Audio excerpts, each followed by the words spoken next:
Chapter 8 discusses and argues that an organization's key stakeholders are the employees. My name is Felicia Thompson, and I'm excited to review a summary of this chapter, provide some key assertions about employees as key stakeholders, discuss some case studies, and finally look at some predictions for the future of employee communications, and as well as provide some discussion questions that I look forward to reading your responses to and the questions that you all provide as well. As a discipline, employee communications has developed and expanded primarily over the last 30 years since corporate reengineering took center stage in 1991, as the author Keith Burton explains. But today, what was once an offhand or passing aspect of business is firmly connected not only to organizations' communication strategies and objectives, but to corporate strategy and business objectives as well. Burton is considered a thought leader of research and applied internal communications with his vast experience, and at the time of writing the chapter was the president of Inside Edge. The company has since been dissolved, I believe, but it was the world's leading employee communication consultancy firm.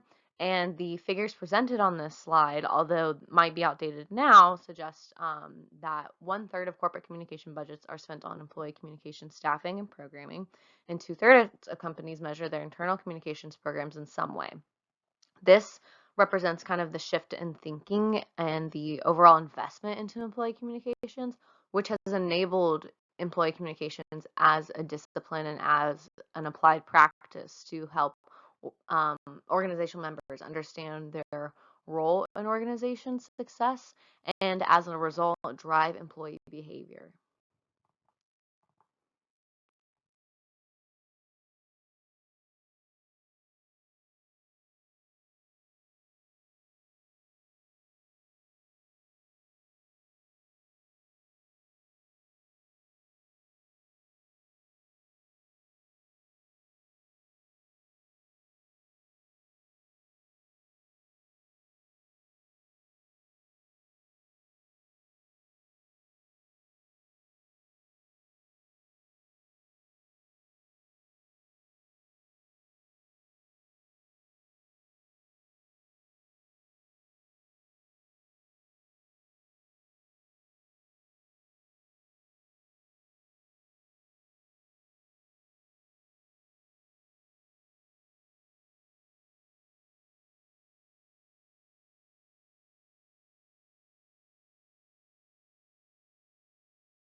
Some key assertions to take away from this chapter include that technological advances have and will continue to influence internal communications, requiring practitioners to stay up to date and be willing to change.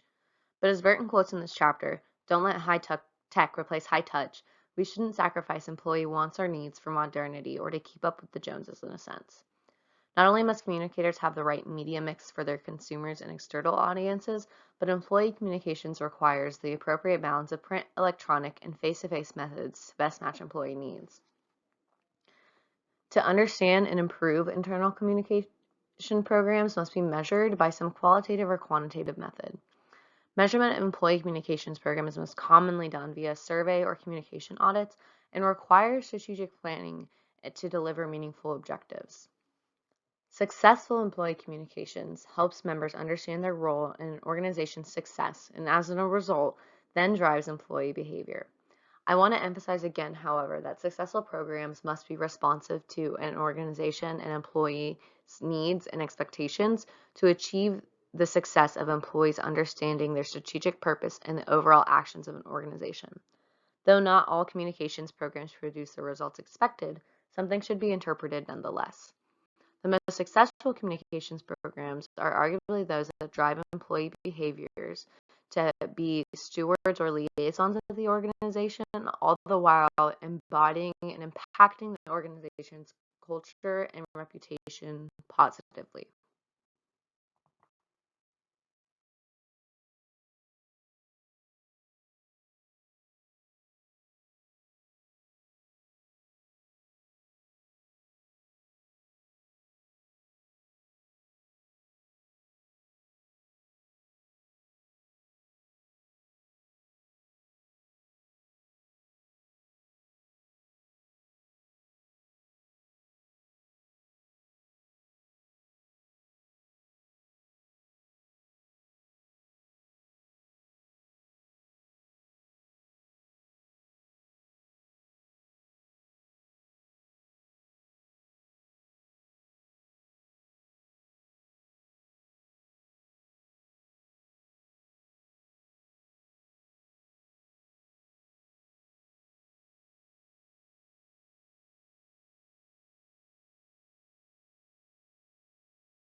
This chapter provides some really interesting case studies into employee communications, and I think they really help demonstrate the real value or applications it may have. They also both demonstrate the value of research and communications campaigns and meaningful ways to measure internal communications. The first case study is the Human Element campaign here on the left. The Dow Chemical Company announced their 2015 sustainability goals back in 2006, prioritizing things like sustainable water and food supplies, decent housing, and personal safety. Following the development of these goals, Dow developed an advertising and PR campaign as a means of advancing its reputation through the new founded sustainability initiatives. The campaign was centered around the goals and focused on the human element of sustainability. Shortly after the campaign had launched, awareness and understanding from employees was unfortunately half, which resulted in an internal communications program of the Human Element campaign. Employees were nominated by colleagues, which embodied the human element of sustainability, and then the employees were recognized across the globe. Ads like the one shown on this slide were circulated via various internal communication methods, such as internal news stories and in-person ad displays on the Dow TV channel or their intranet programs. And overall, the campaign achieved considerable success in increasing employee awareness and engagement within the year that it ran. The next campaign on here on the right is the Our Brew Guide, created by Molson Coors. And when they were making this, they were taking advantage of a branding and identity opportunity and developed it to serve as a sort of guide for their employees. It was rooted in research, and it took about 9 months to develop and included input from over 300 employees. Furthermore, Coors had conducted a employee communications audit and an annual people survey in addition to the input they had from those hundreds of employees. Our brew really sought to unite employees and increase their engagement, trust, and improve their understanding of corporate goals and strategies while clearly outlining employee expectations too. And all of this communicated in what they called pub talk, which is more informal and accessible language, and which became the approved language for any Coors employee across the world was this pub talk. There was a year-long campaign plan rollout which featured the print manifestation of Our Brew and incorporated notions from Our Brew into leadership programs and discussions, and also developed a social networking site for employees called Yammer, and indicated pub talk as the new standard for all internal communications. The campaign far exceeded the objectives they had set out to achieve in the areas of employee engagement, trust, and overall positive reaction. I've included a link to one of the more recent editions of Our Brew in the comments of the slide if anyone's interested in seeing it as well. I think these are both really successful campaigns, and as I said when introducing them, really show the applied value of internal communications and